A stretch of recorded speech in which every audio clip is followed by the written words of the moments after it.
Olá pessoal, meu nome é Cláudio, seja bem-vindo à Emit Mentoria.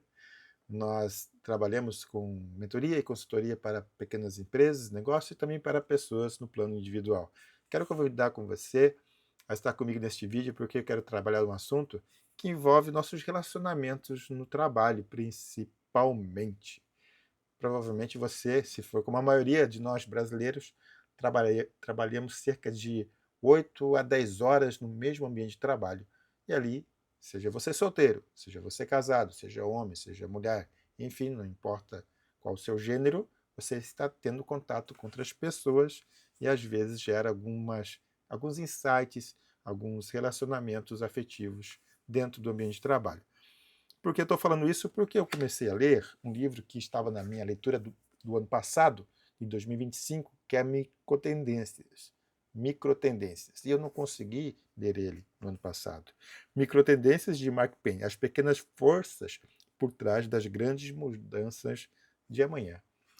Eu estava na dúvida se eu iria começar 2026 lendo ele. Na verdade, já comecei com o livro do autobiografia do Martin Luther King. Aí, na sequência, veio este. Porque ele é de 2009. Eu pensei, puxa, já é um livro tão antigo, ele vai falar de microtendências, mas vou dar a chance para o autor, para nós poder dialogar aqui.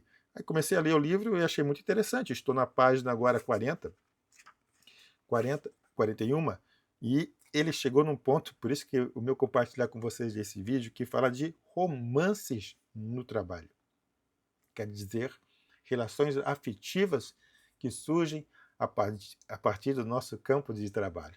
Então venha comigo, eu vou comentar só algumas coisinhas aqui, um pouco da experiência que eu tive também em organização que eu trabalhei, para que a gente possa, digamos, trocar ideias, enriquecer um pouquinho mais o nosso conhecimento a respeito desse assunto tão importante. Romances no trabalho. Quero tomar a liberdade de ler para você o primeiro parágrafo, que ele fala assim, ó: se houvesse uma única advertência que sua mãe pudesse lhe fazer, ou seu mentor, ou seu melhor amigo, que estragou sua vida amorosa e sua carreira ao mesmo tempo, seria: não namore no trabalho. E ele continua no final do parágrafo: não misture amor e negócios. Ora, então, como eu disse antes, a gente provavelmente passa boa parte do nosso tempo, do nosso período de 24 horas, do nosso dia, no trabalho. Seja você solteiro, seja você casado. E ali a gente acaba, querendo ou não, às vezes se envolvendo de uma maneira mais afetiva com uma ou com outra pessoa. E daí que ele vem com esse capítulo, trazendo essa abordagem, que não deixa de ser uma problemática nas organizações, de como lidar com isso, para que a área de recursos humanos tenha ferramentas, tenha possibilidades de orientar e seja orientado também, orientar os colaboradores nessas situações que podem ocorrer no ambiente de trabalho. A gente, como eu estava falando, a gente tem o nosso o trabalho em si, às vezes, começa até mesmo no translado, né? Se você não vai com o seu carro próprio, mas vai com o ônibus da firma, você ali já está em contato com seus colegas, você tem o trabalho ali propriamente dito, você tem a parte no intervalo, que você está também interagindo com as pessoas, e tem a volta do trabalho, tem as festas da firma, as confraternizações, enfim, todo um ambiente propício para relacionamentos. E às vezes não é só no trabalho, a gente também, poxa, sai do trabalho, vai para a faculdade, vai para a universidade, são mais ou menos 4 horas ali que a gente não está no nosso lar. Vou considerar principalmente pessoas casadas. Pessoas casadas, elas saem de casa, ficam no trabalho boa parte do período de tempo, se não trabalham com o seu cônjuge, e ali separado dele, e você ainda vai para uma faculdade, você só retorna à noite, muitas vezes já tarde da noite, sua mulher, o seu marido já está dormindo, você já está cansado, ele ou ela também já estão cansados, vocês vão dormir, e no dia seguinte está no mesmo ciclo, no mesmo modo de vida. E talvez o único tempo que vocês tenham para estar efetivamente juntos é no final de semana, ao sábado e domingo.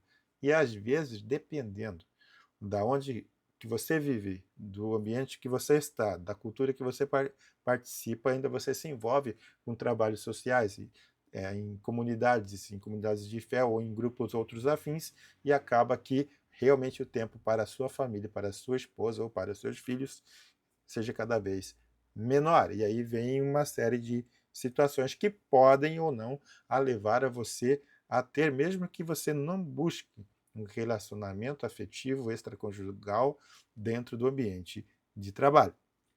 E aqui eu quero só frisar bastante, não é uma questão moral de estar certo ou estar errado, é uma questão de gerenciar, de verificar o clima organizacional quando essas situações ocorrerem, seja na sua vida, seja no trabalho, em relação à profissão que você exerce. Tem um fator também que o autor levanta, e isso é de fato a gente deve levar em consideração, que às vezes, se for uma empresa familiar, uma empresa de empreendedores, tanto o marido como a mulher eles trabalham juntos durante o dia todo e depois vão para casa e tudo mais. Isso também pode ser um polo de tensão se não for bem trabalhado, bem dialogado, porque as relações começam a ficar bastante tensas por conta das demandas que o trabalho exige. Então a gente tem uma situação não é muito comum, mas que também pode ocorrer. Ambientes como este que eu trabalhei antes, que eu falei antes, que a pessoa trabalha o dia todo fora, à noite vai para a faculdade, enfim, ambientes como este, que a pessoa não está em contato com seu esposo, com a sua esposa, podem proporcionar uma atração emocional para indivíduos já comprometidos, que são casados, seja homem, seja mulher. Afetos, sorrisos, comportamentos, é, carinhos, empatias que se começam a ocorrer no trabalho, ajuda, trabalhos em equipe, pode gerar elos de afeição que, se não bem trabalhados, se não bem alimentados dentro do ambiente conjugal, do casamento, podem desabrochar essas carências no trabalho. Daí que entra um dos grandes dilemas na área de recursos humanos, que é a razão de ser deste vídeo, principalmente para as pessoas que lidam e trabalham nas organizações. É difícil impedir que haja romances no trabalho, principalmente entre solteiros. Contudo, quando esse romance pode vir a interferir no clima organizacional da empresa, é necessário certos cuidados. Bom, vou falar um pouco da minha experiência. Eu trabalhei além 25 anos numa empresa, fora o outro tempo, mas 25 anos também como sócio. Comecei como funcionário e sócio dentro de uma mesma organização, fora o outro tempo de trabalho, 10 anos em 2 ou 3 empresas, até no serviço público. Mas principalmente nos últimos 25 anos, trabalhei na mesma empresa. E ali você vê, a empresa começou com 10 funcionários, 12, hoje está com cerca de 85, quase 100 funcionários. Então a gente viu ela crescendo e também viu como os relacionamentos internos foram se configurando. E toda uma série de cuidados a gente teve que ter para preservar o clima organizacional e o trabalho entre homens e mulheres, nas suas mais variáveis configurações, idades e condição social, enfim, eles pudessem trabalhar de forma respeitosa e harmoniosa. Tem uma frase do livro que é bem interessante também, na página 43, que ele fala assim: acho que o que importa é que a empresa tornou-se o bar de solteiro do século XXI. A água é o novo gin tônico e a música ambiente é o novo embalo das boates. Eu achei interessante essa frase porque no ambiente de trabalho, onde eu trabalhei nessa empresa, também houve um caso em específico que as pessoas acabaram tendo um vínculo afetivo. Duas pessoas casadas tiveram vínculo afetivo e principalmente se encontravam na área onde que tinha bebedores e tudo mais, e ali ficavam trocando figurinhas de maneira muito até reservada, sim, mas elas acabavam conversando ali. Acontecia que, com o passar do tempo, a gente percebeu que as pessoas já começavam a ter a sua produtividade um tanto quanto prejudicada por conta desses relacionamentos que estavam ocorrendo dentro da organização. Eu também já presenciei casais se separarem por conta de que a mulher descobriu que o marido estava tendo um caso extraconjugal com uma colega de trabalho. Aconteceu que eles acabaram se separando, e tanto quanto que, embora a pessoa continue no mesmo serviço, o marido, no caso, continua no mesmo serviço, a pessoa com a qual ele se relacionou no trabalho saiu, foi para outro lugar.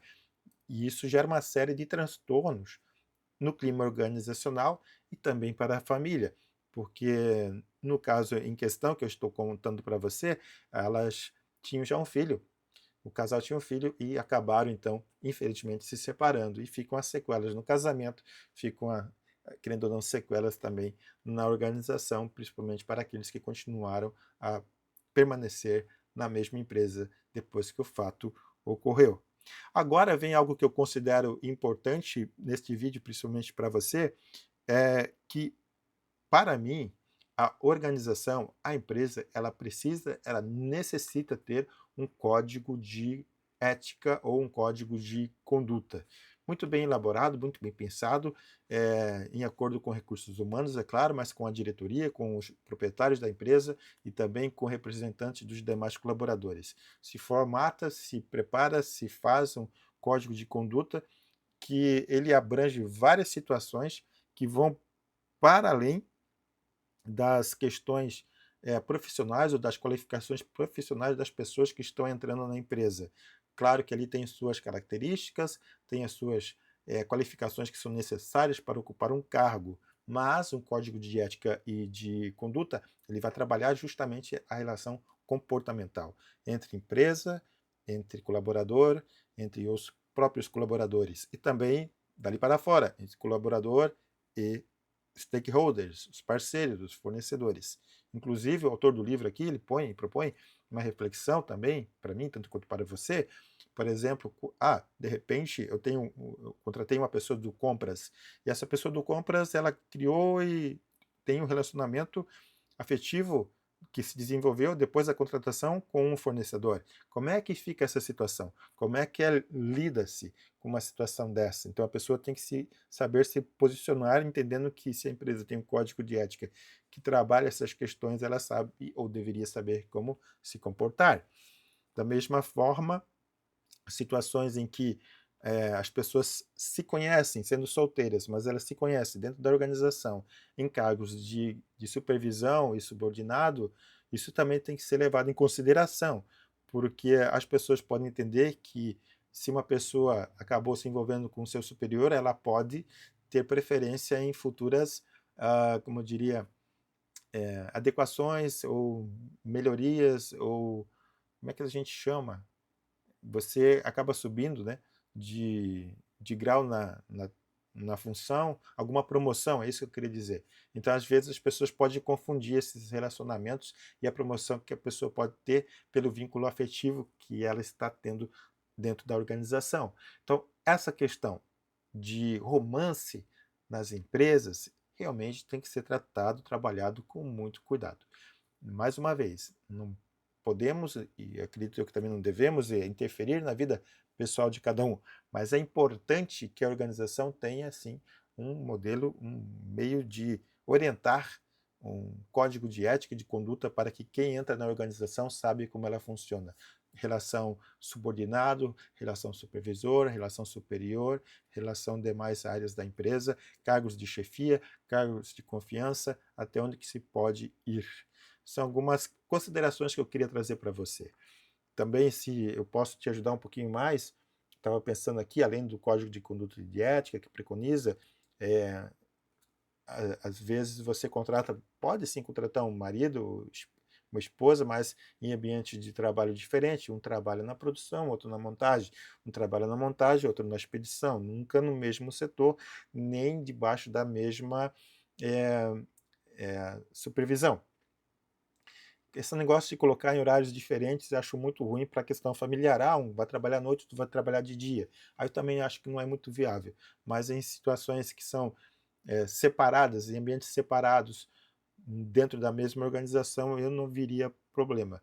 Mas tem que ser bastante alinhado e bastante claro. Também tem a questão seguinte, que o autor também coloca do livro, é que se vierem a discutir, se o casal vier a ter uma quebra no relacionamento, se vier inclusive a se divorciar, como é que fica essa questão dentro do ambiente de trabalho? Como é que as pessoas vão conseguir ir trabalhar juntas? Se separaram e vão continuar trabalhando no mesmo local? Então é algo que precisa ser realmente pensado, refletido, conversado, dialogado para que a empresa consiga lidar com essas situações e também para que os funcionários saibam como agir e se comportar dentro de uma organização. Certo, pessoal? Era isso. Muito obrigado pela sua atenção e é um vídeo bastante interessante, romance no trabalho. Espero poder ter contribuído. Qualquer coisa estamos aí. Um abraço e até a próxima.